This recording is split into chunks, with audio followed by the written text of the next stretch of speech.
अलग चरणों में अलग अलग प्रदेशों में जारी था। शुरुआत गुजरात से हुई थी और अभी इस समय जब महाराष्ट्र में ये अभियान चल रहा है, इस समय दिल्ली में भी है, त्रिपुरा में भी है और एक और प्रदेश है, मेरे ख्याल से अरुणाचल है, वहां पर भी चल रहा है।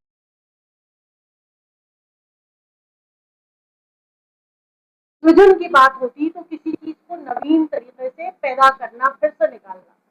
तो संगठन सृजन का जो मकसद है वो नए लोगों को संगठन में जोड़ना, पुराने लोगों के जो एक्सपीरियंसेस है उनको साथ लेकर युवा शक्ति, युवा जोश के साथ अलग अलग वर्गों के लोगों को साथ में लेकर, महिलाएं हो गई, ओबीसी से लोग हो गए, माइनॉरिटी से लोग हो गए, एससी से, एसटी से और ओबीसी से, जितने भी अलग अलग विभिन्न वर्ग है समाज के, उन सब के लोगों को समाहित करके संगठन का नया निर्माण करना। पिछले तकरीबन 8-10 दिन से मैं नासिक में थी। कल आपके मालेगांव रूरल ब्लॉक की यहाँ पर बैठक भी हुई। उस मौके पर भी यहाँ मालेगांव सिटी से बहुत लोगों से मुलाकात करने का मौका मिला। मेरे साथ यहाँ पर संगठन सृजन अभियान के सह प्रभारी जो महाराष्ट्र प्रदेश कांग्रेस कमेटी से जिनको नियुक्त किया गया है, अनीस अहमद साहब है, पूर्व मंत्री हैं महाराष्ट्र के और जाने माने नाम है, आपके मालेगांव में बहुत ज्यादा खिदमत लोगों की बहुत सालों से कर रहे हैं। हमारे साथ नूर अंसारी साहब है जो भिवंडी से आते हैं, महाराष्ट्र प्रदेश कांग्रेस कमेटी के, आप भी स्टेट ऑब्जर्वर हैं। और यहाँ पर हम सब के लिए गौरव की बात है कि एक महिला नेत्री इस पूरे के पूरे जो लोकसभा है उसका रिप्रेजेंटेशन सदन में करती हैं।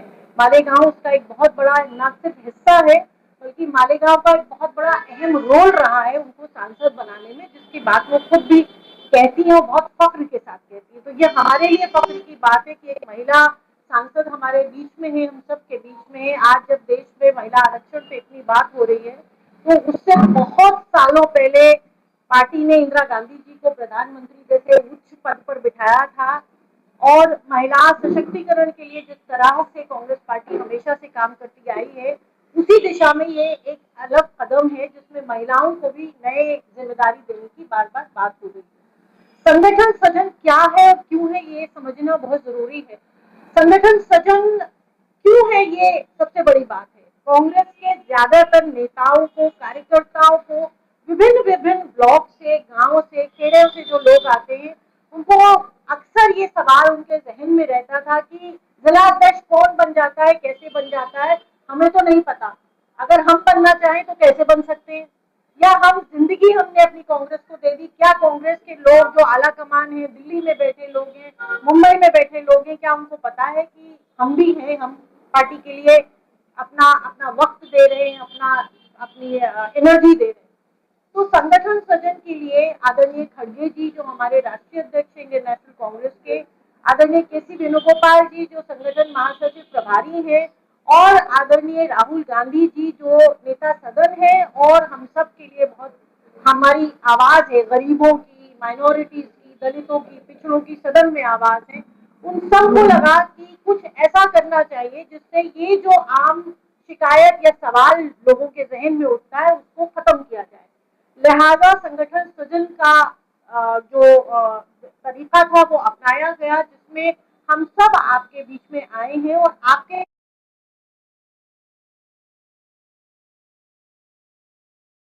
कांग्रेस पार्टी का प्राथमिक सदस्य है वो ये फॉर्म भर सकता है जो हम अभी सबको आपको भी दिखाएंगे, जो जिला अध्यक्ष का आवेदन पत्र है। तो कहने का मकसद है कि ये जो पूरी प्रक्रिया जिन जिन प्रदेशों में हो गई, ये 7वां चरण है जब हम आपके बीच में आए हैं, वरना बहुत सारे चरणों में अलग अलग प्रदेशों में ये काम हो चुका है। तो एक बार ये प्रक्रिया जब पूरी हो गई तो महाराष्ट्र में कोई कार्यकर्ता ये नहीं कह सकता कि हमें नहीं मालूम जिलाध्यक्ष कौन बन गया, कैसे बन गया, क्योंकि ये सबकी जिम्मेदारी बनती है और सबकी जवाबदेही भी बनेगी और सबको एक तरीके से उनसे उनका बहुत ज्यादा एहतराम के साथ उनसे कहा जा रहा है कि अगर आप फॉर्म भरना चाहते हैं तो आप फॉर्म भरें। इससे पहले यहाँ आपके महाराष्ट्र में आने से पहले यही जिम्मेदारी हमने जम्मू कश्मीर में निभाई थी, यही जिम्मेदारी उसके बाद बिहार में निभाई और अब आपके बीच में तीसरे चरण में मैं भी आई हूँ यहाँ महाराष्ट्र में। ये फॉर्म भरना उन सब लोगों से आपके माध्यम से कहना चाहती हूँ कि भरे, जिलाध्यक्ष एक ही चुना जाएगा, जाहिर सी बात है, हो सकता है 15 फॉर्म्स आए। हमारा रोल है, हमारे साथ जो स्टेट कोऑर्डिनेटर्स यहाँ बैठे हैं, हम सब जो लोग फॉर्म भरेंगे उनसे अलग से बातचीत होगी, 1 to 1 एक पर एक बैठकर बात होगी और उनसे पूछा जाएगा कि मालेगांव को आप किस तरह से देखते हैं, संगठन में आप किस तरह से अपनी जिम्मेदारी तय करेंगे, कैसे आप संगठन को आगे बढ़ाएंगे। और उस पूरे बायोडेटा के साथ उस जो बातचीत होगी उसको ध्यान में रखते हुए कोई 6 नाम हमको आगे बढ़ाने हैं, 6 नाम दिल्ली तक भेजने हैं, सारे नाम दिल्ली नहीं जाएंगे। वो 6 नाम में से पार्टी फैसला करेगी कि किसको जिलाध्यक्ष बनना है, वो मेरे भी हाथ में नहीं। हाँ, हर कैंडिडेट का क्या पॉजिटिव है क्या नेगेटिव है ये बताना पार्टी को, ये हमारी जिम्मेदारी है, ये पार्टी को हम बताएंगे। एक बात और आपसे कहना चाहती हूँ कि जो ऐप हमारे पास है, जिस ऐप के माध्यम से हम सारे observers day to day reporting कर रहे हैं, आज आपसे बात हो रही है, हमको शाम को फोटो के साथ कहाँ पर बैठक हुई, किन लोगों के बीच में बातचीत हुई, अपलोड करना है। तो इसमें कहीं भी कोई भी जो अगर किसी के दिल में ये शुबा हो कि भाई ये प्रोसेस पारदर्शी नहीं है, ट्रांसपेरेंट नहीं है, तो ये शुबा खत्म हो जानी चाहिए, क्योंकि रोज हर ऑब्जर्वर की ये जिम्मेदारी बनती है। तो लिहाजा एक बहुत ही ट्रांसपेरेंट प्रक्रिया है। इस पूरे दौर में ना सिर्फ जिलाध्यक्ष को चिन्हित करना है या उनको ढूंढना है, बल्कि उसके साथ साथ अब यहाँ मालेगांव में आए तो मालेगांव में खास तौर से किस तरह से और लोग हैं जिनकी लीडरशिप को आगे बढ़ाना चाहिए, ये जिम्मेदारी भी हम सबके ऊपर है कि कौन ऐसे लोग हैं जिनको मालेगांव में अलग अलग जिम्मेदारियां दी जाए। किसी को बोलना बहुत अच्छा हो सकता है, प्रवक्ता हो सकता है, कोई संगठन का काम बहुत अच्छा कर सकता है, किसी का जो आउटरीच प्रोग्राम है, सोशल आउटरीच है, लोगों से और मिलना। भाई कांग्रेस परिवार के बाहर भी दुनिया है, मालेगांव में लोग हैं, तो उनसे मुलाकात करके उन तक कांग्रेस की बात पहुंचाना हो सकता है। कुछ लोग ये काम बेहतर कर सकते हो, कुछ लोग महिलाओं को ज्यादा पार्टी में ला सकते हो, उनको मेंबरशिप दिलवा सकते हो, युवाओं को जोड़ सकते हो। ये सारे काम इसी प्रोसेस में चिन्हित किए जाएंगे, ढूंढे जाएंगे कि ऐसे कौन से लोग हैं, और यही जिम्मेदारी के साथ आपके बीच में आए हैं। कल क्योंकि ब्लॉक की मीटिंग थी, यही आपके जिले में थी, तो बहुत सारे शहर के लोग कल मुलाकात की, कल से बल्कि बहुत पहले से बहुत लोगों से फोन पर बातचीत हो रही है। भारत जोड़ो यात्रा जो आपके मालेगांव से भी निकली थी, भारत जोड़ो न्याय यात्रा, उसने जिस पसंद से पूरे के पूरे हिंदुस्तान में एक रेवोल्यूशन लेकर आया, पहले कन्याकुमारी से चली कश्मीर तक, और उसके बाद जो सेकेंड फेज था उसमें मालेगांव भी आई थी। मैं साक्षी हूँ उस बात की, क्योंकि कन्याकुमारी से पूरा केरला हम खुद भारत जोड़ो यात्रा में चले थे। तो जिस तरह से राहुल गांधी जी ने मोहब्बत की दुकान खोलने की बात कही थी, जिस तरह से राहुल गांधी जी ने ये कहा था कि हर वर्ग के लोगों को साथ में जुड़ना है, उनकी समस्याओं को कांग्रेस के लोगों को समझना है, उसके सोल्यूशन निकालने हैं, उनके साथ खड़ा होना है, उनके दुख में उनके सुख में, उसी उसी मकसद के साथ आप ये समझ लीजिए कि भारत जोड़ो 3 चल रहा है। सेकेंड फेज में आपके उसमें यात्रा आई थी, एक तरीके से ये उसी का एक्सटेंशन है, क्योंकि यहाँ पर भारत जोड़ने की बात कांग्रेस के परिवार के सदस्यों के माध्यम से हो रही है। तो नए लोग संगठन में जुड़े, आपके माध्यम से कहना चाहते हैं उन तंजीमों को, उन एनजीओ को, उन ऑर्गेनाइजेशंस को कि जो लोग भी इस देश से मोहब्बत करते हैं, देश की एकता से मोहब्बत करते हैं, अखंडता से मोहब्बत करते हैं, हिंदू मुस्लिम सिख ईसाई की धर्मों की एकता से करते हैं, वो सब आए, हमसे मुलाकात करें, हमें राय मशवरा दें, बताएं कि हम किस तरह से और बेहतर काम कर सके कि मालेगांव में कांग्रेस पार्टी तो मजबूत है। अगर कांग्रेस पार्टी मजबूत नहीं होती तो सांसद जी इतने मतों से यहाँ से जीत के नहीं जाती, मगर फिर भी कभी उतार कभी चढ़ाव होता है, तो हम और मजबूती से लोगों की खिदमत कैसे कर पाए, क्योंकि कांग्रेस पार्टी की राजनीति का जो एक ही जरिया है वो है सेवा, वो है खिदमत। तो हम और ज्यादा ताकत के साथ किस तरह से खिदमत कर पाए, हमारी कहाँ कमियां हैं, कहाँ हम बेहतर काम कर रहे हैं और बेहतर कर सकते हैं, ये सब लोगों से मिलने के बाद तय होगा।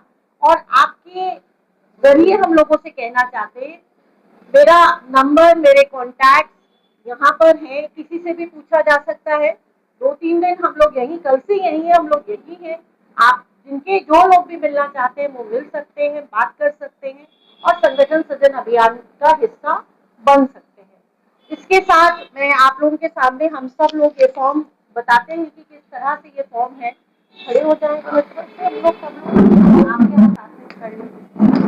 ये वो फॉर्म है जिसको भरना है सबको।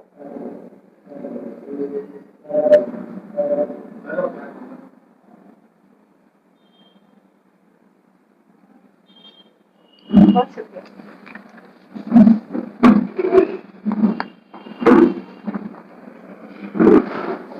इसके अलावा अगर आपके पास कोई सवाल हो तो आप पूछ सकते हैं। संगठन सृजन के बारे में जितनी डिटेल्स हम दे सकते थे हमने आपको दी। आप कोई सवालात हो तो आप मगर मेरा एक गुजारिश है, संगठन सृजन तक ही रहिएगा, संगठन तक। संगठन के आगे का कोई भी जवाब हम लोग यहाँ प्रेस कॉन्फ्रेंस में नहीं देंगे, तो संगठन की बात करेंगे। ठीक है। संगठन सृजन की बात करें, कांग्रेस के इतने बड़े लीडर जो है यहाँ पे बहुत सालों के बाद हमने देखा कि एक साथ यहाँ पे बैठे। आप ये चाहते हैं कि कांग्रेस को संगठित करना है। यहाँ मालेगांव शहर में 2 लाख वोट मालेगांव शहर में थे। उसके बाद से मालेगांव शहर में कांग्रेस का कोई भी लीडर नहीं, मालेगांव शहर का पुरसान हाल पूछने के लिए नहीं। आज आप आए हैं, आपका स्वागत है, कोई नहीं, लेकिन इससे पहले क्यों नहीं आए? ये संगठन सदन आप ये चाह रहे कि पार्टी की क्या पोजीशन है वो जानने के लिए आप नए ही करना। उसी से जुड़ा हुआ सवाल है कि कितने दिन पार्टी ने मालेगांव शहर को एक साइड कॉर्नर कर दिया, जब मालेगांव का रिप्रेजेंटेशन खुद सांसद जी कर रही हैं और वो यहाँ आती रहती हैं और उनके डॉक्टर साहब है हस्बैंड वो भी यहीं पर होते हैं। मुझे लगता है क्योंकि जाहिर सी बात है लोकसभा क्षेत्र बहुत बड़ा होता है, हर वक्त वो नहीं हो सकती, तो परिवार के लोग, पार्टी के लोग, जो संगठन के लोग हैं वो भी होते, तो मुझे नहीं लगता कि कहीं से भी नजरअंदाज हुआ है। मैडम आपके लिए कि हम थोड़ा सवाल इस तरफ से हो जाएंगे कि हमको जन्म दाखिला मामले के अंदर हमारे शहर के 32 लोग पिछले 2 साल से जेल की सलाखों के पीछे है, जिसमें 2 लेडीज भी। ये परेशानी हमारी है। एसआईआर की दूसरी परेशानी हम पर आ गई। हमने सांसद चुन के दिया है, ये बात ठीक है, उनका काम बहुत बड़ा है, लेकिन कांग्रेस पार्टी की जानिब से जिस तरह से रियासत से या फिर सेंटर से हमको मदद मिलनी चाहिए थी हमारे शहर को, वो नहीं मिली। ये शिकायत आमतौर से, यानी आप ये है, आप अगर शहर में घूम जाएंगे तो सभी ये होंगे, सर मंत्री थे तो सर कई बार यहाँ पे आ जाते थे, कई बार आते थे, हर एक प्रॉब्लम सर को पता था। लेकिन अब जो है कांग्रेस पार्टी जो गढ़ माना जाता था मालेगांव शहर में, कांग्रेस पार्टी ने ही मालेगांव को यानी सौतेला छोड़ दिया, ऐसा लगता है। आपके माध्यम से जो इन्फॉर्मेशन आई है, मैं इस पे सवाल नहीं उठा रही हूँ, मगर ये आपसे वादा करती हूँ कि ये जो आपने अभी प्रॉब्लम बताई है, इसको पार्टी के जितने भी सीनियर लीडरशिप है उनके सामने रखा जाएगा और आज ही रखा जाएगा। और अगर कोई गलती, कोई कोताही हुई है तो उसके लिए हम माफी मांगते हैं पार्टी की तरफ से और इंशाल्लाह आगे बेहतर काम होगा। संसद को अब 2 साल होने पे आ रहे हैं, उनका लक्ष्य निवन यहाँ के लोगों ने उनको हैसियत से वोट दी और वो ये मानते हैं कि अब इसी वजह से चुन रहा है। लेकिन आज 2 साल हो गए, मालेगांव में एमपी भर से कोई काम नहीं हुआ है और मालेगांव शहर के लिए कोई काम नहीं हुआ। देखिए, इस पे हम अभी जवाब, हमने आपसे गुजारिश की थी, हमारा मुद्दा बैठ गया है, हम संगठन, हम आपसे गुजारिश कर रहे हैं संगठन को नया कैसे बनाए, जो संगठन की समस्याएं हैं, जो आप कहना चाह रहे हैं, मुझे लगता है सांसद जी आपके बीच में रहती है, आप उनसे अलग से बात कर लीजिएगा। तुम आप संगठन मजबूत कर रहे हो, संगठन मजबूत करेंगे तो जो लोग वोट दिए हैं उन्हीं लोगों से संगठन मजबूत होगा, उन्हीं का काम नहीं हो रहा है, वही शिकायत सांसद जी आपसे अलग से बात करेंगे। उनका रास्ता ऑफिस भी नहीं है मालेगांव में, सांसद जी अलग से बात करें। संगठन की बात नहीं है ना जी, नहीं, रास्ता ऑफिस क्यों नहीं है? पूरा डिस्ट्रिक्ट आप ऑफिस में बैठे हुए हैं, इससे बड़ा रास्ता ऑफिस क्या हो सकता है पार्टी का?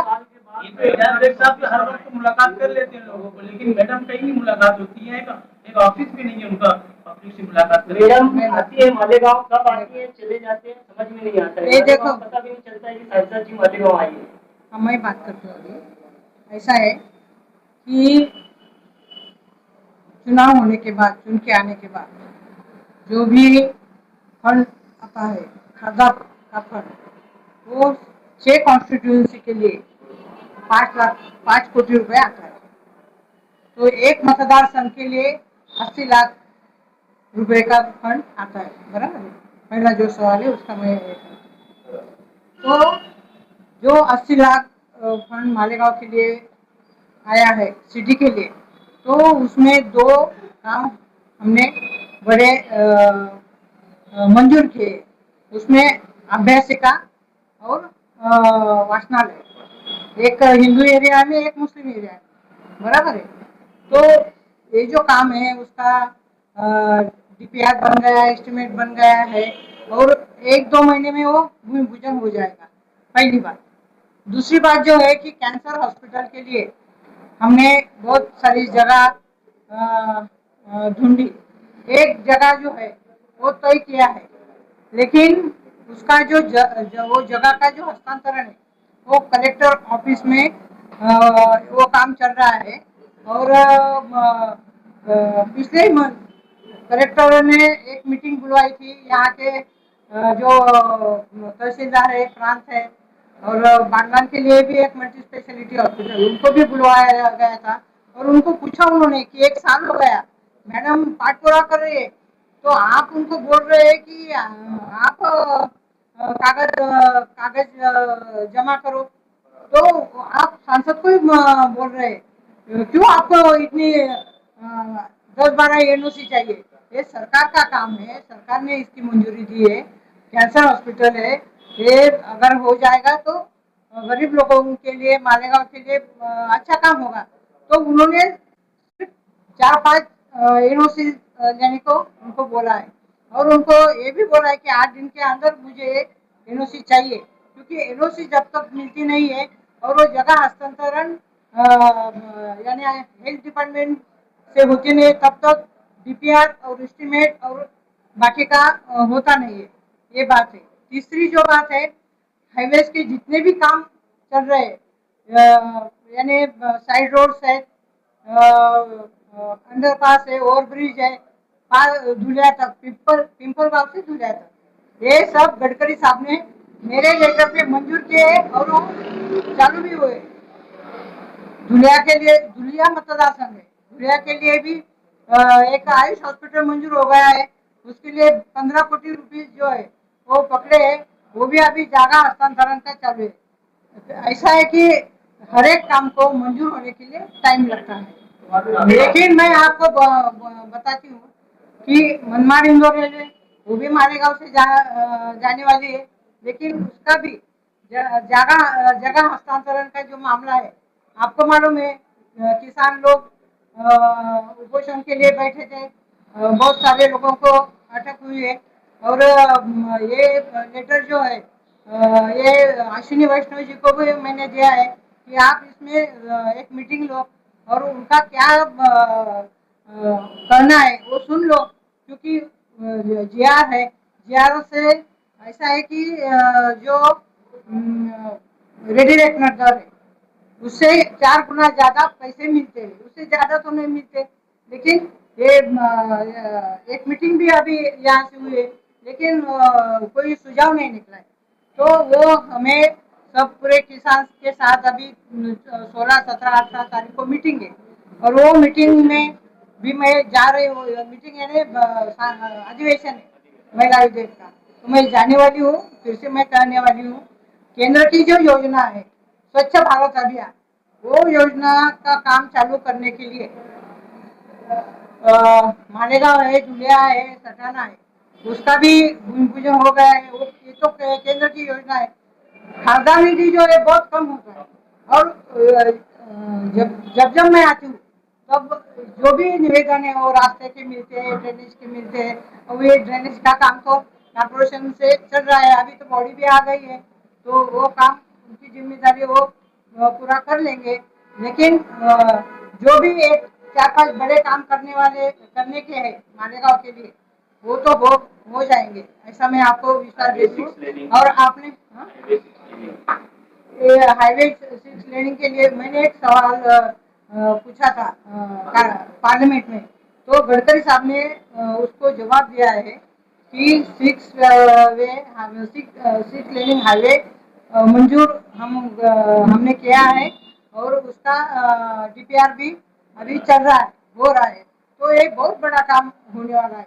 और बस जहाँ पे एक्सीडेंट पॉइंट्स है वहाँ पे अंडरपास होंगे, नहीं तो ओवर ब्रिज होंगे।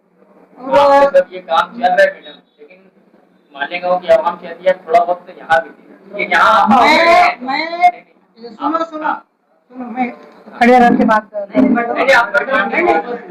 ऐसा है, मालेगांव तुम्हें आपका है तो मेरा भी मालेगांव गांव है, और आप सभी ने, मालेगांव ने बहुत मुझे मदद की है, सभी पक्ष ने मुझे मदद की है, कांग्रेस पक्ष ने तो की है, लेकिन सभी ने, मौला है, मौलवी है, और सभी धर्म के लोगों ने मुझे मदद की है, इसलिए मुझे इतने वोट 1,98,500 वोट यहाँ पे मिले हैं। बाकी के भी कॉन्स्टिट्यूंसी में वोट बढ़े, इसलिए हम चुन के आए, नहीं तो इतना आसान नहीं था। और ये जो मुझे संधि मिली है, तो इसका तो मुझे पूरा ध्यान है।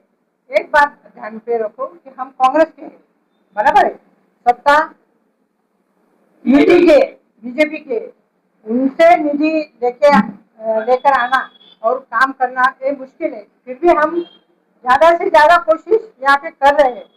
और आपको मालूम है कि उन्होंने नैरेटिव बना दिया पूरे दिल्ली तक। हाँ, तो मैं जब भी केंद्रीय मंत्री के पास जाती हूँ, मारेगांव भूलिया बोला तो उनका यानी करंट लग जाता है, तो मैं उनको समझाती हूँ कि ये आप जो सोच रहे हैं ऐसा नहीं है।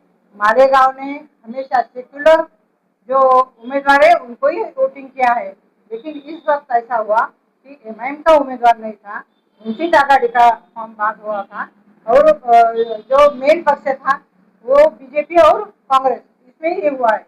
और बाकी जो कॉन्स्टिट्यूंसी है उसमें भी मेरे वोट बढ़ गए, और मालेगांव में इसके आगे के, इसके पहले के जो 3 चुनाव हो गए उसमें बीजेपी के उम्मीदवार 6,000 से आगे गया नहीं है, हमेशा 5,500, 6,000, 4,000, 4,500 इतने वोट मिले।